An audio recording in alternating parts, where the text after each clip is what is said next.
Just who do you and your readers think you are? Welcome back to the show. We've always got good things to talk about, but I'm especially excited for what we've got today.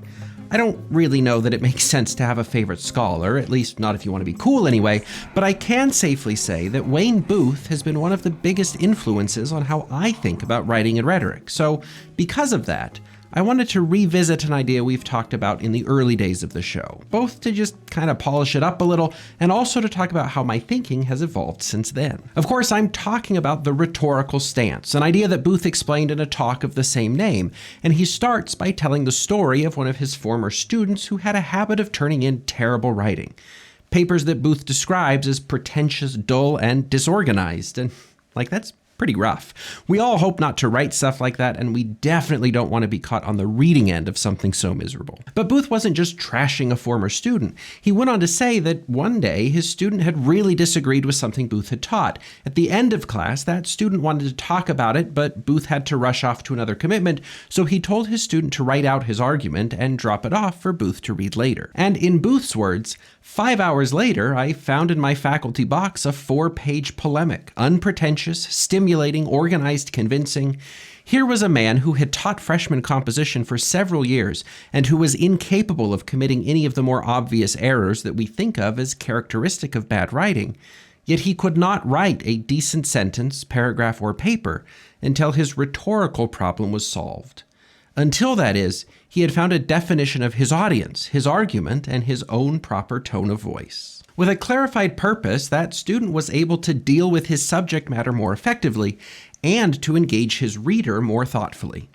As a result, his writing improved quickly and dramatically, an experience that illustrates the power of what Booth then calls the rhetorical stance, which I see as a tool for diagnosing fundamental problems in our writing and then correcting them. After telling that story, Booth explains 2 distortions of the rhetorical stance.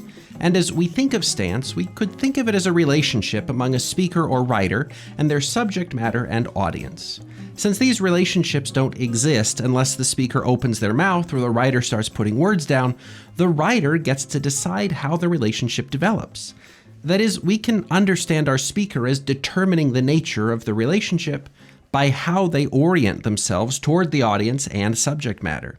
They can choose either to direct more attention to one or to the other. So for Booth, a speaker who adopts a stance that overemphasizes their relationship to their subject matter has adopted the pedant stance, which he describes like this. It consists of ignoring or underplaying the personal relationship of speaker and audience and depending entirely on statements about a subject.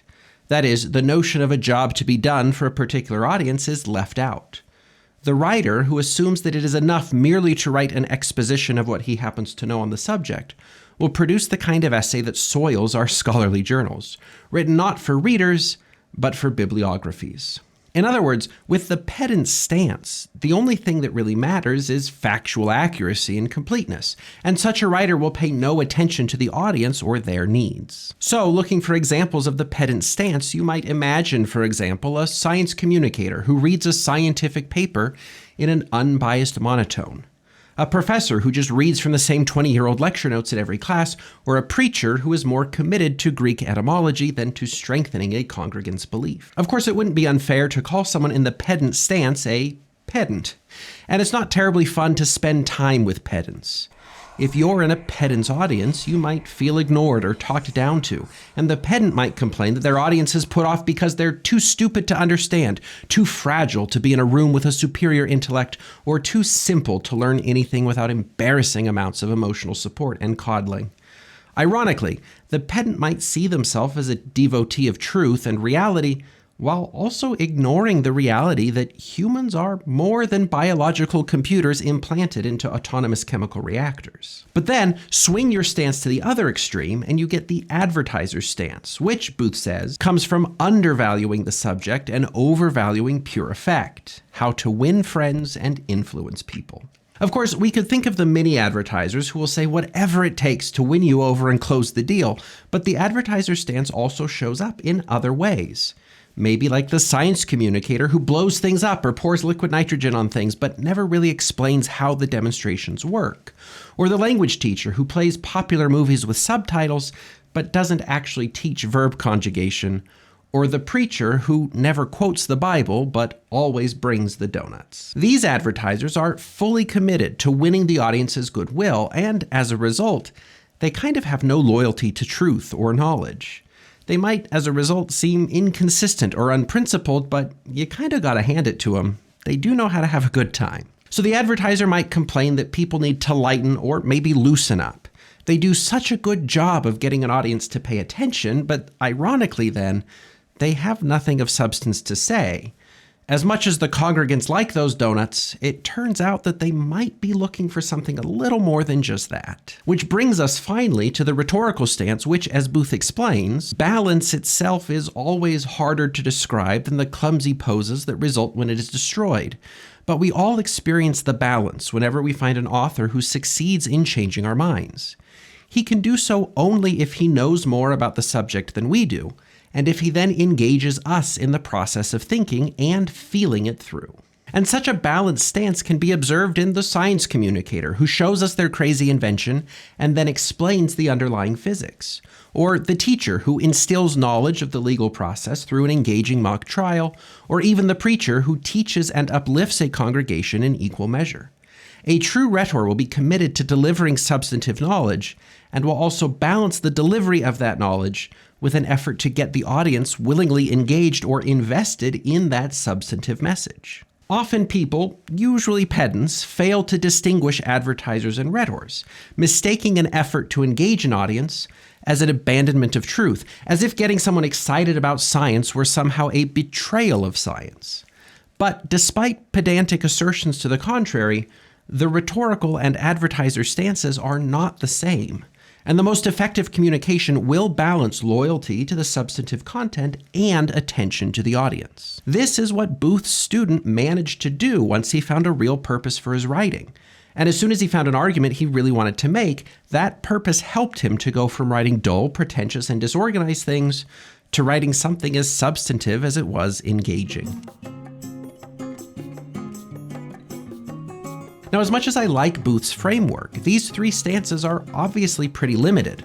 Of course, we interact with more kinds of people than just pedants, advertisers, and rhetors, and while the rhetorical stance is a balanced stance, it's not much of a leap to say that an appropriate balance will look different in different situations, or that there is more than one way to achieve a rhetorically balanced stance. Earlier, we said that a creator's stance controls the relationship they establish with their audience and subject matter. And thanks to Booth, I largely see writing as a matter of relationships. Like he argues in another essay that we've talked about before, through texts, writers and audiences spend time in each other's company. So we could think of a stance as the kind of company a writer offers to their reader. Adopting a pedant's stance, a writer offers readers a chance to hang out with a pedant. And much like the readers forced into contact with an advertiser, a pedant's readers may prefer to spend time with somebody else. But as much as the rhetorical stance reinforces the importance of balance, reminding us to focus on substantive truth and on appealing to an audience, it really doesn't tell us much else. So what happens if we begin to identify different kinds of balanced rhetorical stances? What if we thought of our writing not just as the communication of a message, but also the communication, or at least the offer, of a relationship? What kind of balanced relationship do you want to offer to your readers? What does it mean to ask them to spend time with you as a storyteller or a researcher or a poet? Are you orienting yourself towards your audience with a stance that conveys your excitement to tell an epic tale, your reluctance to share sad news, or your creepy mysteriousness as you begin to whisper a ghost story? And just to clarify, in Booth's framework, we can think of the subject matter and audience as both being in a complementary relationship as a function of the speaker's orientation. So I speak, for example, of a pedant's relationship to their audience, but that also implies a corresponding relationship between the pedant and their content too. I'm only talking about one leg of the triangle here, but that's just for simplicity's sake. So anyway, it may be worth taking a moment to consider not just what you want to say, but also the kind of relationship you want to offer to your reader, or the stance you want to adopt. Booth covered the pedants, advertisers, and rhetorical stances, But what variations of the rhetorical stance are there? What happens, for example, if you write your next story with a lore keeper's stance, a historian's stance, a world builder's stance, a fight choreographer's stance, or even a postmodern novelist's stance?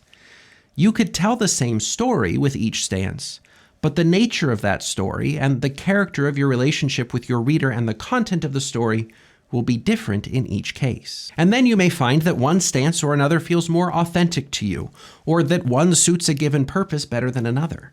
In any case, though, for each project you start, it's worth paying attention not just to what you want to say or what you want to accomplish, but also to the stance you want to adopt and the relationship you want to offer to your audience. Because in the end, the stance that you adopt will have major implications for whether your work has the necessary substance and whether it also has the necessary appeal. As Booth argued, it's crucial to strike the right balance, and as I argue, there's more than one way to do it well. So go try out a few stances and see what sticks. Thanks for keeping company with me today, and I'll see you in the next one. Maybe with a new stance of my own. Or maybe not. We're just gonna have to see.